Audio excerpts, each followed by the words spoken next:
Olá, quero te convidar nesse instante para nós continuarmos a leitura da carta de Paulo aos Filipenses. Ontem nós fizemos a introdução e lemos até o verso 11. Hoje eu quero retomar com você a partir do verso 12, então se achegue aí mais uma vez, procure um espaço gostoso aí, reúna sua casa, se estiverem juntos aí com alguém, ou então fique no lugar mais adequado e abra sua Bíblia e vamos ler juntos a palavra do Senhor, que é uma carta linda, maravilhosa e vai nos ajudar muito na saúde do nosso ser físico, mental, espiritual, emocional. Será tremendamente abençoador para mim e para você. No verso 12, Paulo diz assim aos Filipenses: quero ainda, irmãos, cientificar-vos de que as coisas que me aconteceram têm antes contribuído para o progresso do Evangelho, de maneira que as minhas cadeias, algemas, em Cristo, se tornaram conhecidas de toda a guarda pretoriana e de todos os demais, e a maioria dos irmãos, estimulados no Senhor por minhas algemas, ousam falar com mais desassombro a palavra de Deus. Então Paulo está dando ciência aos irmãos das lutas dele, da prisão dele, das dores deles, das algemas dele. Agora o que Paulo tem dito aqui é que as algemas dele, a prisão dele, ali em Roma, em casa, com guardas do lado, não diminuiu a propagação do Evangelho. Antes, como diz ele, tem contribuído para o progresso do Evangelho. A palavra que ele usa aqui é o grego prokopen, gerando, ou seja, é abrir caminhos, é preparar o caminho para a entrada triunfal de um exército que vem. E aí ele está usando a linguagem daquilo que ele está vendo, o Império Romano chegando e abrindo caminhos. Então ele está dizendo assim, minhas algemas não diminuiu a palavra. O Evangelho continua o Evangelho, mesmo eu aqui em Roma, preso. É isso que ele está dizendo. A palavra que ele está usando é justamente essa. E ele diz mais ainda, irmãos, de maneira que as algemas dele, eu quero falar sobre essas algemas agora, as cadeias dele em Cristo Jesus. E quando ele fala cadeias em Cristo, é porque ele não está falando de forma negativa, ele está falando de forma positiva. Ele estava algemado por causa do Evangelho, mas ele não estava reclamando, oh Deus, eu estou aqui preso por causa do Evangelho de Cristo. Não é nesse sentido negativo. Essa carta é da alegria. Ele está dizendo que essas algemas se tornaram conhecidas de toda a guarda pretoriana e de todos os demais. E quando ele usa a palavra pretoriana aqui, ele está usando a palavra pretório. Nós já conhecemos esses termos por aí. Então essa palavra pretório, antes de ser, não é aqui, não tem sentido como um lugar, um quartel-general, uma residência de um general, ou de uma casa ampla, grande, de uma quinta, como eles dizem. Não, a palavra praetorium aqui significa os homens da guarda do exército romano, a elite do Império Romano, instituída por Augusto. E nesse tempo eram 10.000 homens a guarda pretoriana, ou seja, todos eles ouviram falar o Evangelho de Jesus Cristo. Olha a soberania de Deus. Paulo foi para Roma porque quis, ele apelou para César, porque lá em Jerusalém, onde começaram a acusar, lá ele seria morto, conforme está lá em Atos 28. Ele apela para César, ele vai para César. Então ele está entendendo que Deus está ciente de tudo, e onde ele está passando, o Evangelho está sendo propagado, e Deus usa. E a palavra aqui não é porque Paulo era um objeto, não. É porque Deus é soberano, e Deus queria que esse Evangelho chegasse ao alto escalão do Império Romano. A guarda pretoriana escuta o Evangelho. Então, olha que coisa linda, amados. E por que a guarda pretoriana escutou o Evangelho? Porque Paulo estava preso. Então a palavra que ele usa aqui para minhas algemas, como está no verso 14, minhas algemas, ele está usando o grego halises, ou seja, ele está falando daquela algema curta que ligava o braço do prisioneiro ao guarda. Ou seja, Paulo estava preso domiciliarmente por 2 anos, mas os guardas iam se revezando, e cada um deles por 2 anos, conforme Atos, registrado por Lucas, ouviram o evangelho de Jesus e muitos se converteram. Isso é tremendo. E isso, irmãos, alimentou, emulou, a palavra emulou, estimulou no coração dos filipenses o desejo deles de pregar o evangelho. Ou seja, então a mensagem, a palavra é que é poderosa. Não tem a ver com quem está pregando, se é um cachorro, um gato, uma mula, que falou com Balaão. A palavra é livre, é poderosa. Não tem a ver com quem prega, se é um pastor, se é uma pastora. Deus só fala por boca de pastor. Não existe isso. O poder está aí na palavra. Ela não está algemada. É isso que Paulo está falando. Muitos irmãos se sentiram mais ousados, intrépidos para pregar essa palavra também. E isso contribuiu para o progresso do evangelho. Verso 15. Aí Paulo agora faz uma comparação importante que eu quero chamar a atenção de vocês. Paulo diz assim: alguns efetivamente proclamam a Cristo por inveja e porfia. Isso aqui é eritéia. Ele está usando o termo eritéia, alguém que trabalha só por causa do salário. Então, alguém que trabalha só por causa do salário, ele tem interesses. É por interesses pessoais. E vai matando o ser da pessoa. Ele está falando de forma negativa. Uns fazem isso por isso. Outros estão pregando o evangelho de boa vontade, porque amam o Senhor, amam o evangelho. Estes que pregam de boa vontade por amor, sabendo que Paulo estava incumbido, foi chamado por Deus para a pregação, para a defesa do evangelho. Aqueles, verso 17, que pregam por inveja, porfia, por interesses escusos, só pensando em seu ventre, pregam a Cristo por discórdia, insinceramente, julgando suscitar tribulação às minhas cadeias, ou seja, aumentar o sofrimento de Paulo. Ou seja, os outros estavam pregando por interesses, ou seja, vamos pregar nossas heresias e vamos aproveitar e pregar Jesus, porque nós vamos impor nossas ideias e vamos destruir Paulo que está preso. Ou seja, quando Paulo usa a palavra aumentar o meu sofrimento, aquele de suscitar tribulação nas minhas cadeias, ele está usando a palavra fricção, de atrito. É o atrito entre o braço de Paulo e a algema, que só ia gerando sofrimento e dor. Amados, nesse momento, a gente tem que amar o evangelho e servir a Deus de todo o coração. Olha a alma deste homem. É por isso que essa carta é chamada carta da alegria. Aí ele diz no verso 18, todavia, que importa, amados? O que importa para nós nesse instante? Uma vez que Cristo de qualquer modo está sendo pregado, quer por pretexto, quer por inverdade, também com isto me regozijo, me alegro, sim, sempre me regozijarei. São essas palavras aqui que dão sentido à carta, chamada carta da alegria. Ou seja, se eu usar os sinônimos da palavra alegria, o verbo alegrar e o substantivo disso aí, são mais de 15 vezes que isso aqui está nessas poucas páginas aqui, 4 capítulos. Isso é tremendo.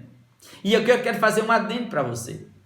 Eu sei que tem sido feio a forma como muitos estão pregando o evangelho, só por interesses, por salário, por poder, por narcisismo.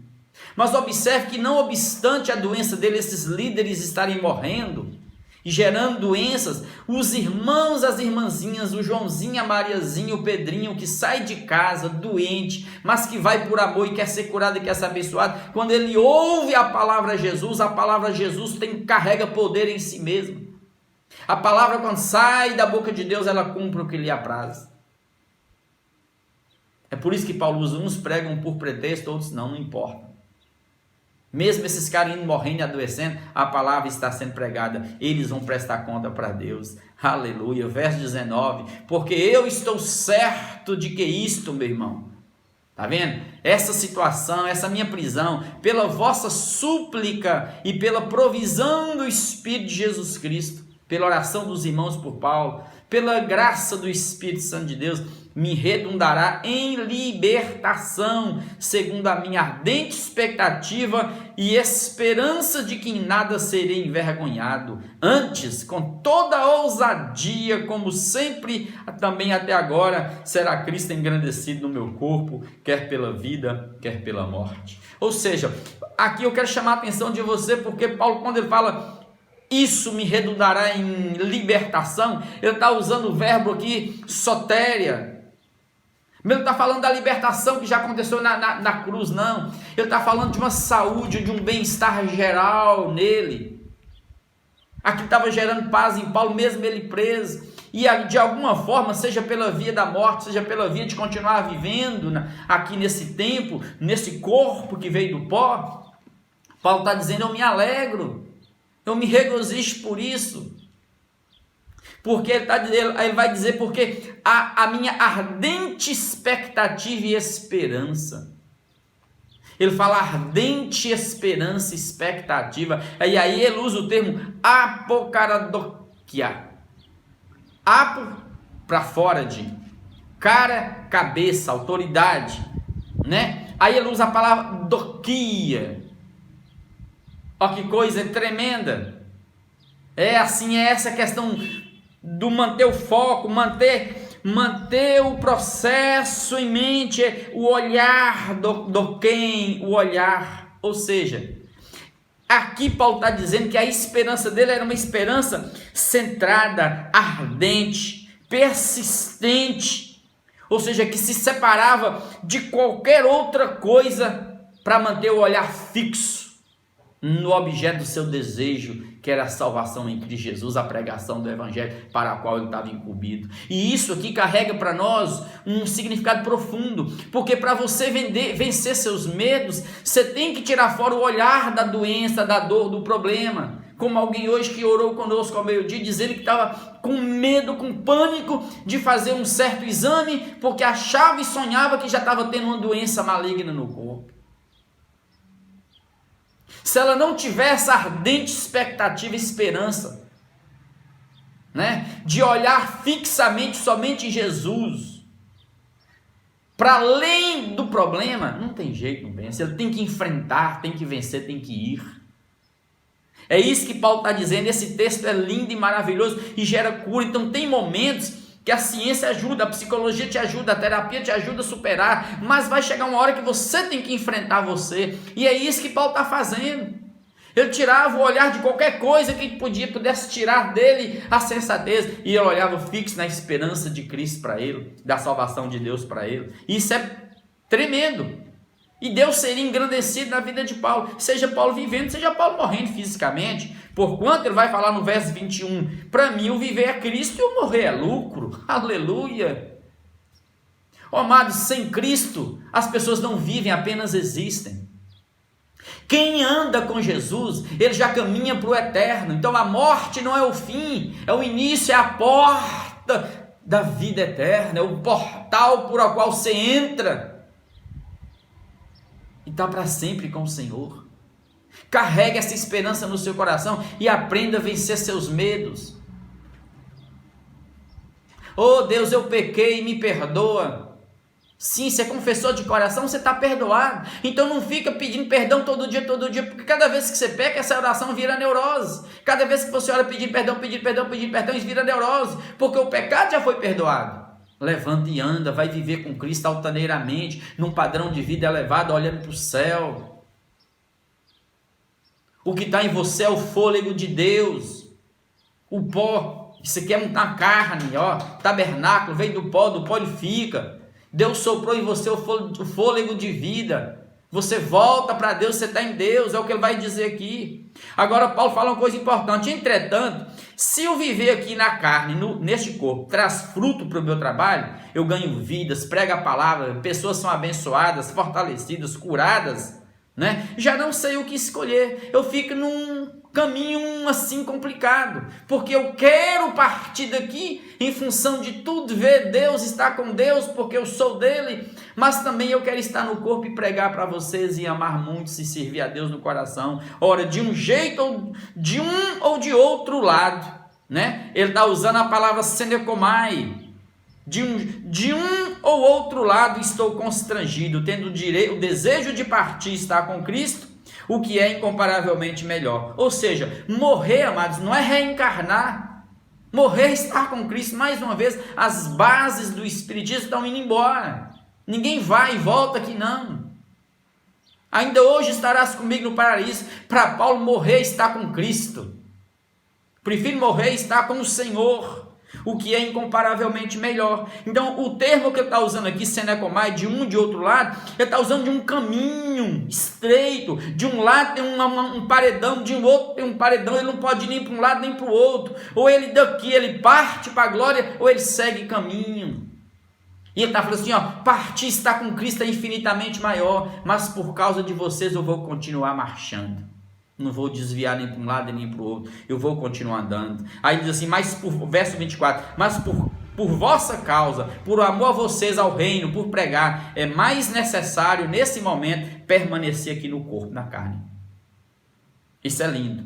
E convencido disso, ele está dizendo assim, estou certo de que ficarei e permanecerei com todos vós, para o vosso progresso e gozo da fé, a fim de que aumente, quanto a mim, o motivo de vos gloriardes em Cristo Jesus pela minha presença de novo convosco. Então, aquilo, Paulo no meio, Paulo visitando-os, gerava nos irmãos essa alegria em Cristo, esse gozo em Cristo, essa recreação mútua, porque essa igreja era apaixonada por Paulo e Paulo por essa igreja, amados. Aí Paulo chama, vivei acima de tudo, por modo digno do evangelho de Cristo, para que indo ver-vos ou estando ausente, ouça no tocante a vós outros, que vocês estão firmes em um só espírito, numa só pulsão, num só caminhar, numa só direção, com uma só alma, unidos no evangelho em amor, lutando juntos pela fé evangélica, e que em nada vocês estão intimidados pelos adversários. Não fiquem com medo de ninguém, nem de demônios, nem disso, nem de não sei o que, nem de profecias que falam que tem obra de macumba com você. Não para com isso,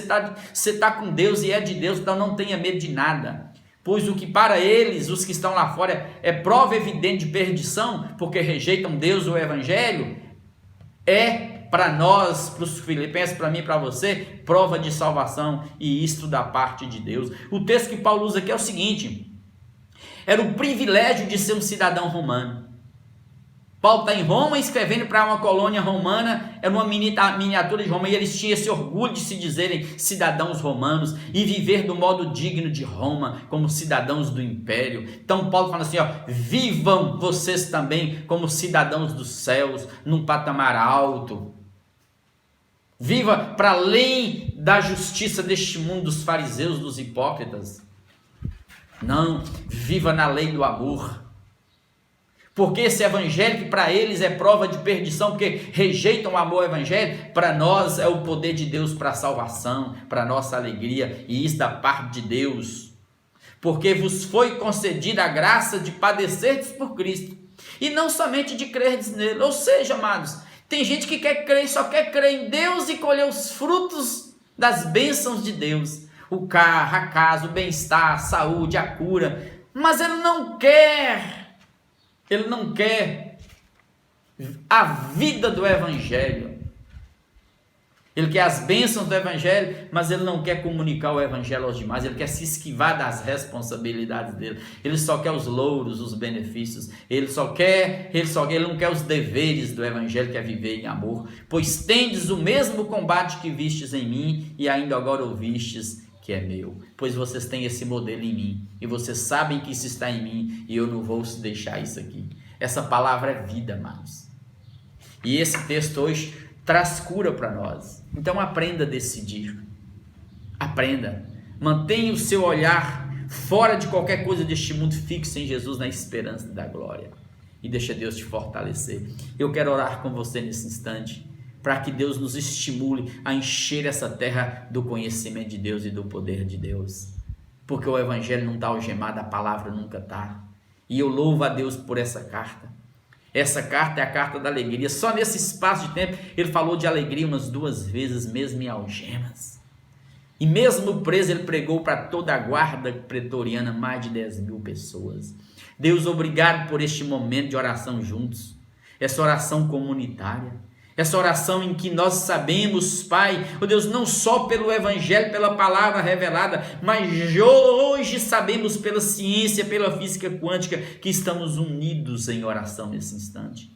E o Senhor está aqui, está ali, curando a mim, curando os teus filhos, fortalecendo-nos, levantando-nos, abrindo os nossos olhos para a vida, ó Deus, ajudando-nos a viver, Pai, em Cristo num padrão elevado, Pai. Obrigado, Jesus, porque a morte já não nos mata, a morte já não nos apavora, já não nos amedronta, porque nós somos do Senhor, quer vivendo, quer morrendo, porque o que está em nós é o fôlego de vida do Senhor, é o sopro de vida do Senhor. Então sopra, Pai, o teu Espírito agora nos quatro cantos e levanta o teu povo, e levanta a tua igreja, esse trigo do Senhor que tu compraste, para que esse trigo na terra produza muito pão e dê muito fruto no coração das pessoas, que nossas casas se encham do Evangelho, que a cura do Senhor brote sem detença na alma daquele que está abatido, atribulado, que a tua palavra exploda, Pai, iluminando o espírito desse que está morrendo, desalentado. Oh Deus, o Senhor está aqui, e é no teu nome, Jesus, que nós repreendemos todo oportunismo diabólico, maligno e perverso, tentando amedrontar-nos e fugir-nos da cruz, do Evangelho do Senhor. É assim que nós repreendemos toda seta do maligno contra as nossas vidas, todo espírito de enfermidade lançado em nossas casas, nós repreendemos agora no poder do sangue do Cordeiro e abençoamos o teu povo agradecidos por tudo, Pai, por tudo, em nome de Jesus. Amém, amém e amém.